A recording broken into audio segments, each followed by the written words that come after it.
Hola, mi nombre es Ana Cristina Olvera y desde todas las latitudes de la región les doy la bienvenida a nuestro punto de encuentro en el arte y el conocimiento, el Noticiero Científico y Cultural Iberoamericano, NSC, el espacio informativo de la Asociación de las Televisiones Educativas y Culturales Iberoamericanas, ATEI. Acompáñenme en este recorrido de 30 minutos a descubrir lo que se produce, se investiga y se crea cerca de ti.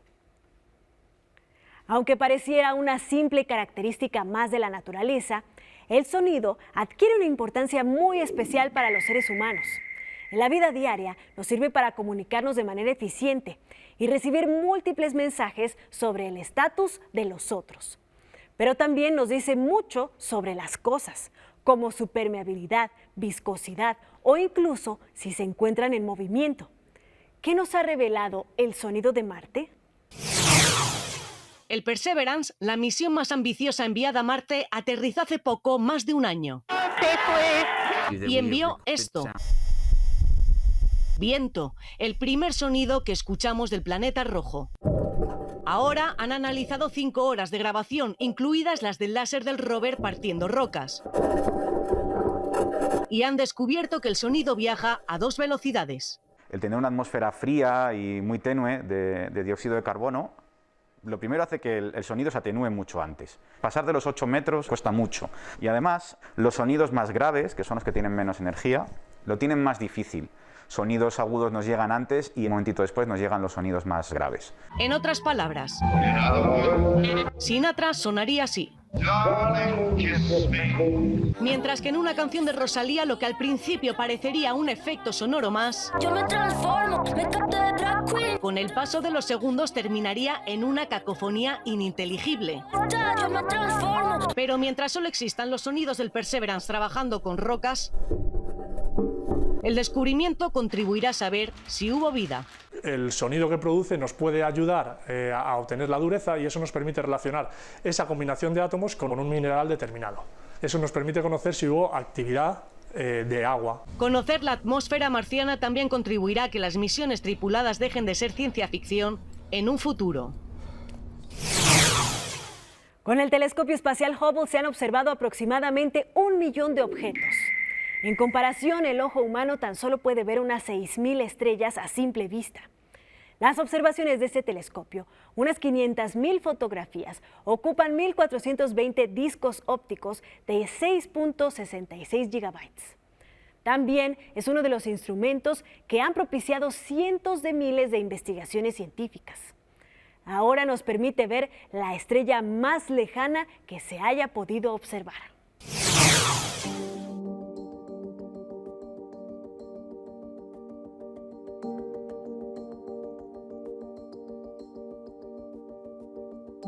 Esta estrella es muy lejana, la luz que ésta emite y la que estamos viendo ahora tardó 13,000 millones de años en llegar a nosotros. Por primera vez estamos viendo la luz de una estrella tan distante, de una sola estrella. Esta estrella se formó cuando el universo era muy joven, como un 7% de la edad del universo, y realmente es un descubrimiento súper importante para la astronomía. Hubble es un telescopio muy poderoso, pero también tiene un límite de qué tan atrás en el tiempo o qué tanta distancia puede ver. Sin embargo, en este caso estamos ayudados por un fenómeno natural llamado lente gravitacional. Este fenómeno fue predicho por Einstein en los años 1930 y básicamente lo que está pasando es que los objetos masivos actúan como un lente, desvían la luz de objetos que vienen hacia atrás como si fueran un lente y la amplifican.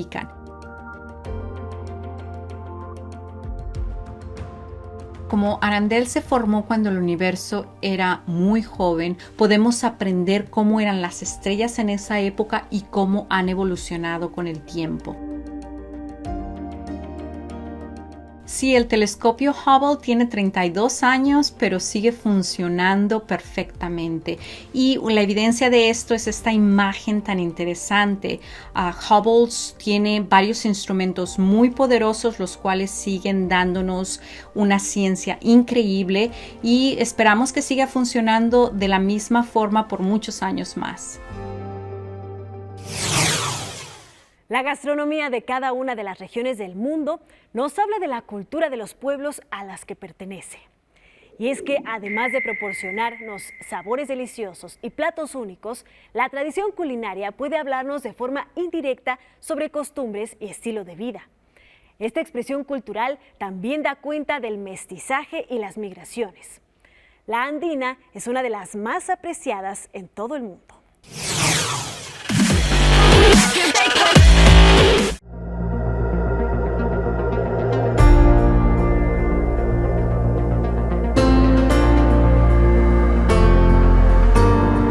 En diversos municipios de Cundinamarca y Boyacá, se ha visto una tendencia de que se está disminuyendo la producción de los tubérculos andinos y también la disminución del consumo. Esa problemática, indagando un poco más, nos dimos cuenta de que los tubérculos andinos son producidos por pequeños productores y además, que sus hijos, ¿sí?, sus generaciones ya no quieren consumir ese tipo de tubérculos porque principalmente se producen para consumo propio, ¿sí? O sea, muy poco es para comercializar.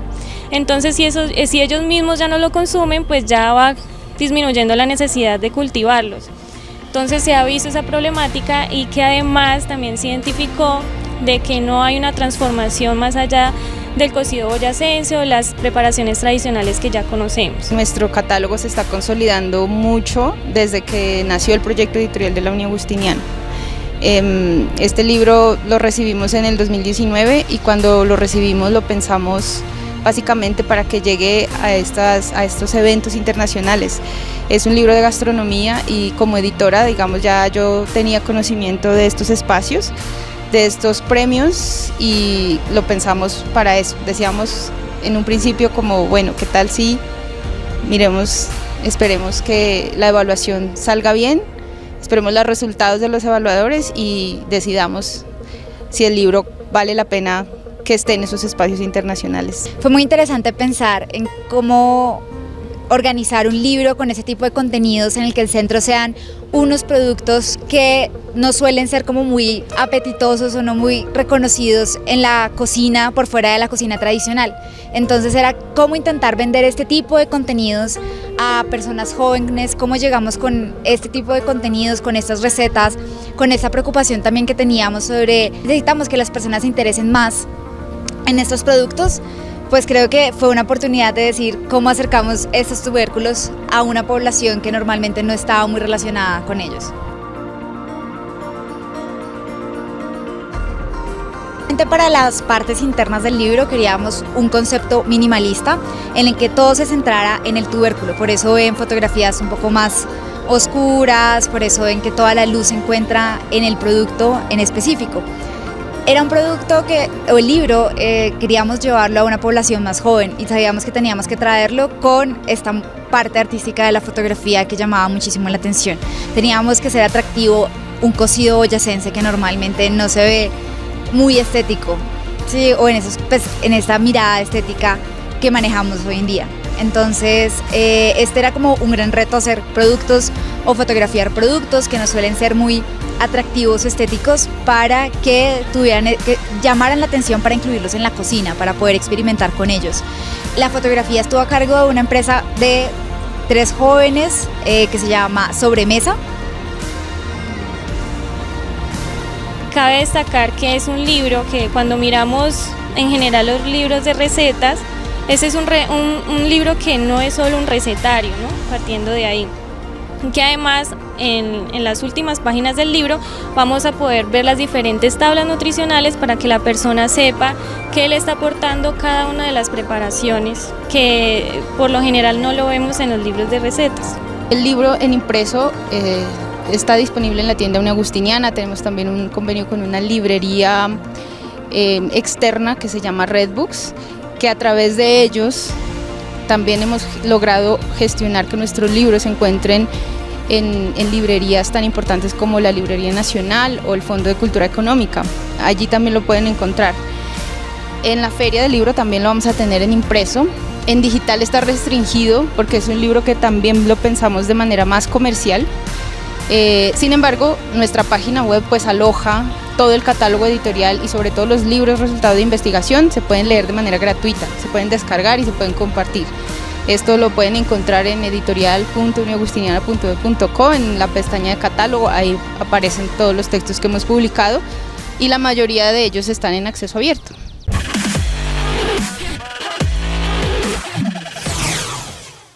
Al contrario de lo que pueda parecer, la figura del influencer o personajes que se muestran con autoridad y pueden convencer a una cantidad importante de personas de realizar actividades o consumir productos o servicios, tiene más de 100 años.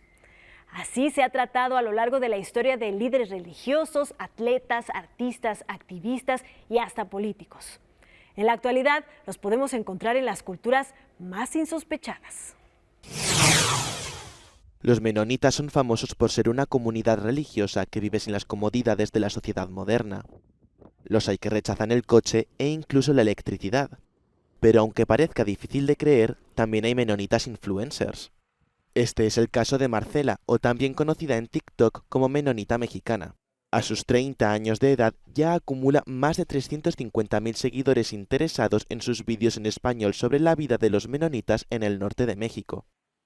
Hasta hoy en día, o sea, con los videos que ya he hecho y todo el contenido, muchos me dicen, tú no puedes ser menonita porque tú traes celular y eso no, es imposible. Yo sé que los menonitas no usan celular. Hoy vamos a conocer una casa tradicional menonita que viene siendo la casa que está atrás de mí. Marcela exalta a los menonitas por su laboriosidad y sentido solidario y ve su popularidad como una inspiración. Ella vive en una colonia en el estado de Chihuahua, donde llegaron sus antepasados en 1922. Aquí conviven tanto los conservadores como los más modernos que sí emplean las nuevas tecnologías. Metemos la luz para regar, para que se rega más fácil, y nosotros agarramos la troca y las llantas al tractor para trabajar más a gusto. Un siglo después de la llegada de los menonitas a México, Marcela ha llegado con fuerza y orgullo para derrumbar todos los tópicos sobre su comunidad. A pesar del ambiente hostil, las ciudades del mundo albergan inesperados ecosistemas de flora y fauna. Un estudio dirigido por la Universidad de Rutgers, hecho en 150 ciudades de todo el mundo, calculaba que en cada urbe hay unas 112 especies de aves y 766 de árboles y plantas. Y la mayoría son autóctonas. Las ciudades de América Latina no son la excepción y en algunas la situación podría ser crítica. Cada vez es más común ver restos de árboles por las calles de Caracas. Según denuncian grupos ambientalistas, la capital venezolana está sufriendo una tala de árboles masiva. Plantados, una coalición de organizaciones ambientalistas para defender el arbolado urbano, señala que no existe una estimación de la deforestación en Caracas, pero que está fuera de control. Mira, desde que Plantados está funcionando, desde que nos encontramos, que es alrededor de noviembre, mira, hemos registrado muchísimos casos. Diariamente se producen 2, 3, 5 casos diarios. Ambientalistas reportan desde 2020 talas en el interior del país para usar la madera como leña para cocinar, ante una escasez crónica de gas. Pero en Caracas, con servicios más normalizados, la poda se realiza de forma indiscriminada y la mayoría de los restos de árboles termina en vertederos sanitarios. Estamos alarmados por la sistemática poda muy dañina, deformante y por talas indiscriminadas, sin ningún sentido, sin ningún criterio de cuidado fitosanitario del árbol, ¿no? Las autoridades municipales aseguran que las podas se realizan por mantenimiento, despeje de vías o prevención, pero ambientalistas denuncian que no existen medidas concretas de reforestación ni políticas contra el cambio climático. Lo más grave de todo es que, digamos, no hay un solo responsable. La autoridad tiene su responsabilidad porque no está protegiendo el arbolado urbano. Empresas que trabajan para las alcaldías están haciendo un trabajo malísimo de poda y de tala en algunos casos. Vecinos que por sus propias manos le pagan a alguien porque el árbol le molesta de alguna forma. Los activistas de Plantados proponen que por cada árbol deberían sembrarse otros 10 o al menos replantar los que fueron cortados. El colonialismo ha desencadenado múltiples genocidios alrededor del planeta.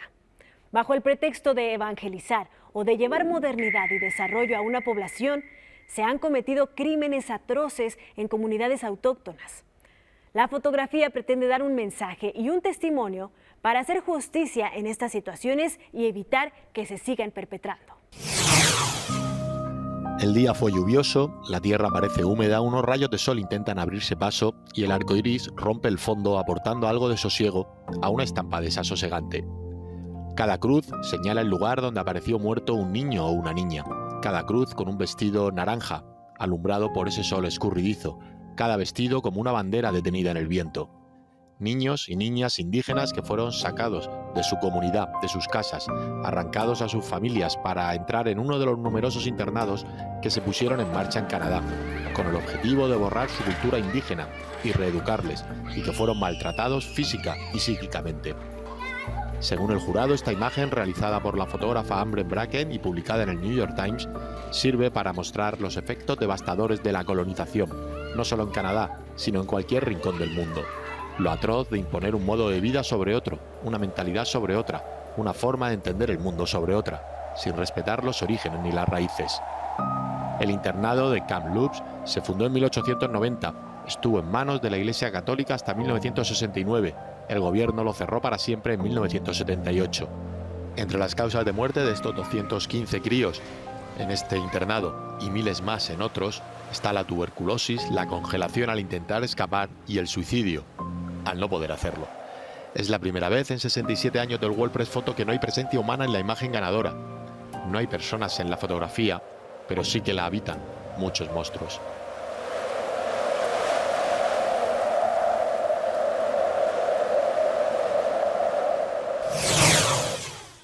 La influencia cultural africana en el continente americano y especialmente en el Caribe resulta ser un componente muy importante en la identidad de los pueblos que forman parte de esta región, sobre todo desde el punto de vista demográfico, histórico, religioso y cultural.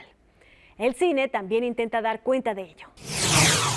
En la muestra itinerante de cine africano se destacan los vínculos culturales e históricos en películas contemporáneas con conexiones directas, que sean espejo para las realidades del otro lado del continente. Una ventana a África que a través de las películas la gente pueda ver o el público pueda ver cómo luce ese continente realmente, aparte de lo que se ve en los noticieros, y también qué herramientas narrativas están usando sus directores. Cada obra de arte audiovisual del Muica tiene poderes contraculturales, representando una lucha contra el racismo y los estereotipos. En cada versión, lo que te digo, estamos intentando ir a diferentes públicos, ¿no? Porque sabemos que estos contenidos no han estado disponibles para nadie realmente, ¿no? No importa la edad, el estrato, el nivel educacional.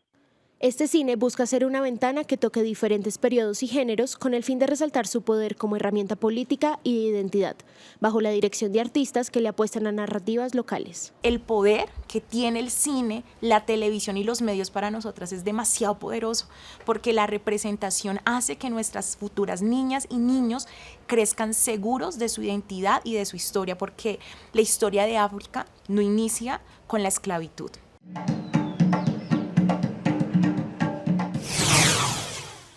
La yerba mate, que se consume en infusiones en países como Uruguay, mejora la resistencia a la fatiga física y mental.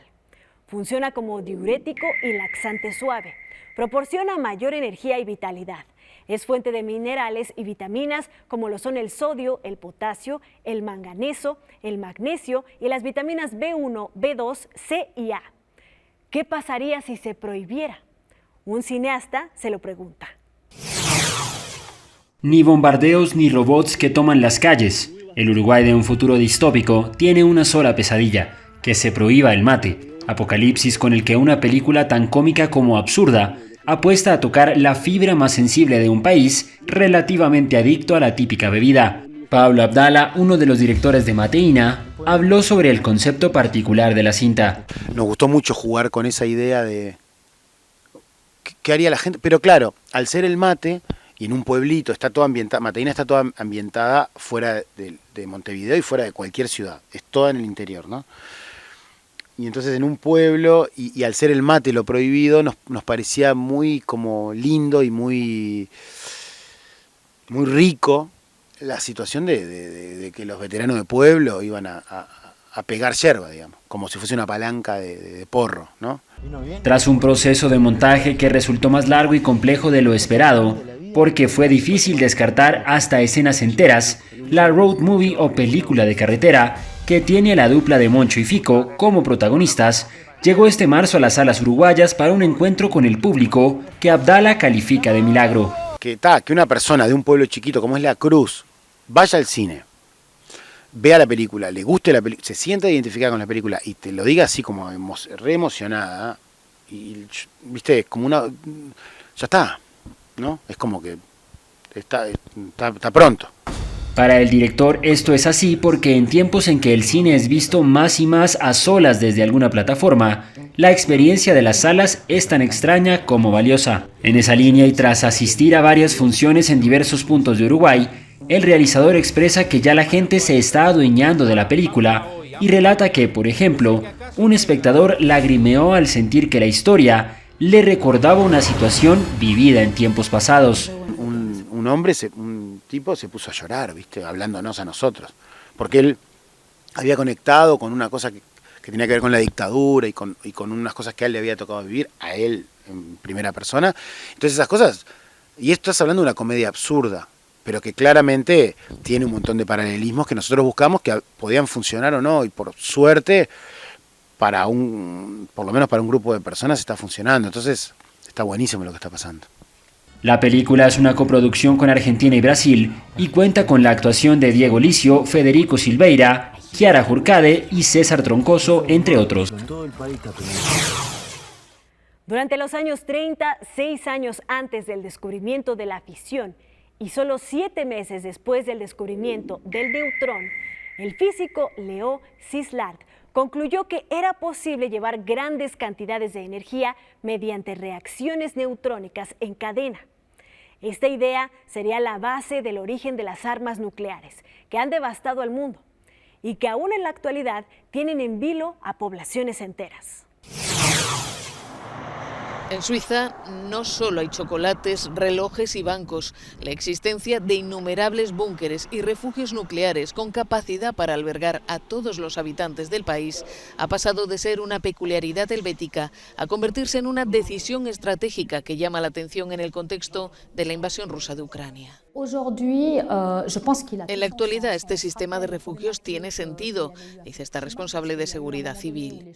Hubo un momento en el que las cámaras federales querían eliminar los refugios, pero ocurrió el desastre de Fukushima y nos dimos cuenta de que hay centrales nucleares en Suiza y en muchos lugares de Europa y vimos que eran útiles, fueron diseñados con ese objetivo y pienso que debemos conservarlos. Con lo que está pasando en el mundo debemos mantenerlos en estado de funcionamiento. Desde los años 60, todos los municipios suizos han construido búnkeres nucleares para sus residentes. Los refugios también son obligatorios en casas y edificios a partir de un cierto tamaño. Espacios subterráneos que a menudo fueron utilizados como almacenes o bodegas, pero que ahora se observan desde un nuevo ángulo. Gracias por habernos acompañado en este viaje informativo del Noticiero Científico y Cultural Iberoamericano, NSC. Este espacio de encuentro no sería posible sin la colaboración y plataformas de los socios de ATI y las agencias informativas AFP, EFE, Xinhua, Notimex, Euronews y la Deutsche Welle. Si quieren saber más, podemos estar comunicados a través de la web en noticiasnsc.com y las redes sociales. Nos encuentras como @NSC Iberoamérica, en Twitter, Facebook, Instagram y Dailymotion. Yo soy Ana Cristina Olvera y los espero en una próxima emisión.